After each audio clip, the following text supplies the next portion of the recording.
안녕하세요, 여러분. 오늘은 구약 선지자들 중에서도 하나님의 사랑과 회복의 메시지를 가장 극적으로 보여준 사람, 호세아의 이야기를 함께 나눠보려고 합니다. 호세아의 이야기는 단순히 한 선지자의 사역 기록이 아닙니다. 그의 삶 전체가 하나님의 말씀을 전하는 도구가 되었고, 그 안에서 하나님의 깊은 사랑과 아픔이 드러났습니다. 오늘 말씀을 통해 우리를 끝까지 사랑하시는 하나님의 마음을 묵상하시길 바랍니다. 호세아의 시대적 배경. 호세아가 활동하던 때는 주전 8세기 북이스라엘의 마지막 시기였습니다. 이스라엘은 겉으로는 번영을 누렸지만 그 속은 심각하게 타락해 있었습니다. 백성들은 하나님을 떠나 우상을 섬기고 사회와 정치적으로도 혼란 속에 있었습니다. 정치적으로는 왕들이 계속 바뀌며 불안정했고, 외교적으로는 강대국 아수르의 위협에 시달리면서도 우상과 동맹을 의지했습니다. 종교적으로는 바알과 아세라 같은 가나안 신들을 섬기며 하나님을 잊어버렸습니다. 성경은 이렇게 말씀합니다. 내 백성이 지식이 없으므로 망하는도다. 네가 지식을 버렸으니 나도 너를 버려 내 제사장이 되지 못하게 할 것이요, 네가 내 하나님의 율법을 잊었으니 나도 내 자녀들을 잊어버리리라. 호세아 4장 6절. 하나님의 말씀을 잊어버린 결과 그들의 삶은 무너져가고 있었던 것입니다. 하나님을 아는 지식이 사라진 자리에는 우상숭배, 부패, 불의가 가득했습니다. 바로 이런 시대에 하나님은 호세아를 부르셨습니다. 호세아의 부르심과 고멜과의 결혼. 하나님은 호세아에게 놀라운 명령을 내리십니다.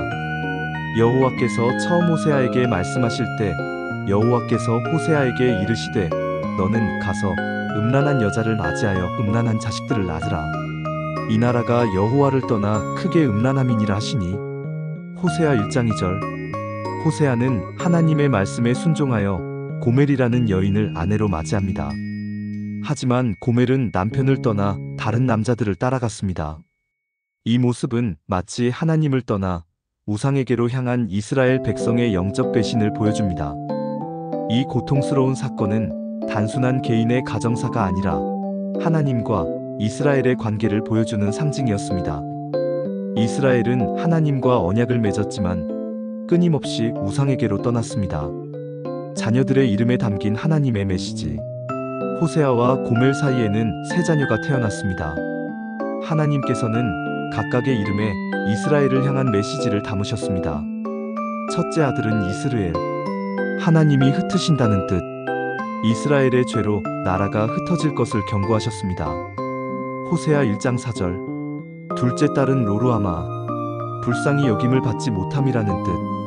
하나님의 긍휼이 거두어질 것을 의미했습니다. 호세아 1장 6절. 셋째 아들은 로암미.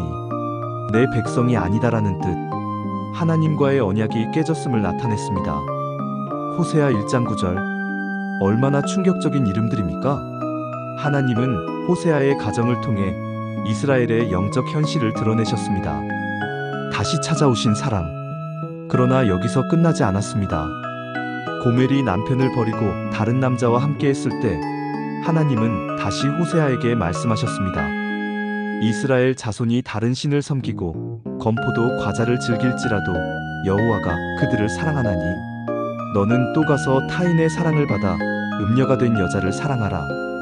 호세아 3장 1절. 호세아는 순종했습니다. 은 15개와 보리 한 호멜 반을 주고 고멜을 다시 데려왔습니다. 호세아 3장 2절. 이것은 마치 하나님께서 배신한 이스라엘을 값을 치르고라도 다시 회복시키시는 사랑을 보여줍니다. 이 장면에서 우리는 장차 예수 그리스도의 십자가를 떠올리게 됩니다. 우리를 죄에서 구원하시기 위해 하나님은 독생자를 값으로 주셨습니다. 심판과 회복의 메시지. 호세아서에는 심판의 메시지가 반복됩니다. 이스라엘의 죄는 반드시 심판을 불러왔습니다. 그들이 바람을 심고 광풍을 거둘 것이라 심은 것이 줄기가 없으며 이삭은 열매를 맺지 못할 것이요 혹시 맺을지라도 이방 사람이 삼키리라. 호세아 8장 7절. 그러나 동시에 회복의 약속도 함께 주어졌습니다. 이스라엘 자손의 수가 바닷가의 모래같이 되어서 헤아릴 수도 없고 셀 수도 없을 것이며 전에 그들에게 이르기를 너희는 내 백성이 아니라 한 그곳에서 그들에게 이르기를 너희는 살아계신 하나님의 아들들이라 할 것이라. 호세아 1장 10절. 하나님의 심판은 파괴로 끝나는 것이 아니라 다시 세우시는 사랑의 손길이었습니다. 호세아서의 핵심 구절이 있습니다. 나는 인애를 원하고 제사를 원하지 아니하며 번제보다 하나님을 아는 것을 원하노라. 호세아 6장 6절. 하나님께서 원하시는 것은 단순한 종교적 행위가 아닙니다. 화려한 제사보다 사랑과 하나님을 아는 지식을 원하십니다. 이것은 오늘 우리에게도 동일하게 주시는 말씀입니다. 호세아와 고멜의 이야기는 곧 우리 자신의 이야기이기도 합니다. 우리는 종종 하나님을 떠나 세상의 우상, 욕심, 죄를 따라갑니다. 그러나 하나님은 여전히 우리를 포기하지 않으십니다.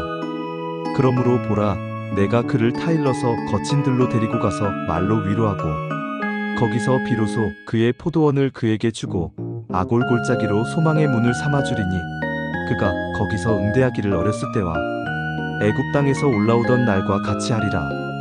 호세아 2장 14절 15절. 하나님은 우리를 다시 불러내시고 회복의 길로 이끄십니다. 그 사랑은 변함없고 끝까지 이어집니다.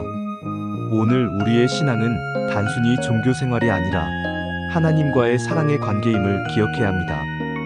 사랑하는 여러분, 호세아의 이야기는 고통스럽고 이해하기 어려운 길이었습니다. 그러나 그 삶을 통해 하나님은 끝까지 사랑하시고 다시 회복시키시는 은혜를 보여주셨습니다. 혹시 지금 신앙이 흔들리고 마음이 무너져 있나요? 여전히 하나님은 여러분을 부르고 계십니다. 그분의 사랑은 포기하지 않고 여러분을 다시 일으키십니다. 오늘 호세아의 이야기를 통해 하나님의 끊을 수 없는 사랑을 경험하시길 축복합니다. 영상이 은혜가 되셨다면 구독과 좋아요, 알림 설정으로 함께 해주시길 부탁드립니다. 감사합니다.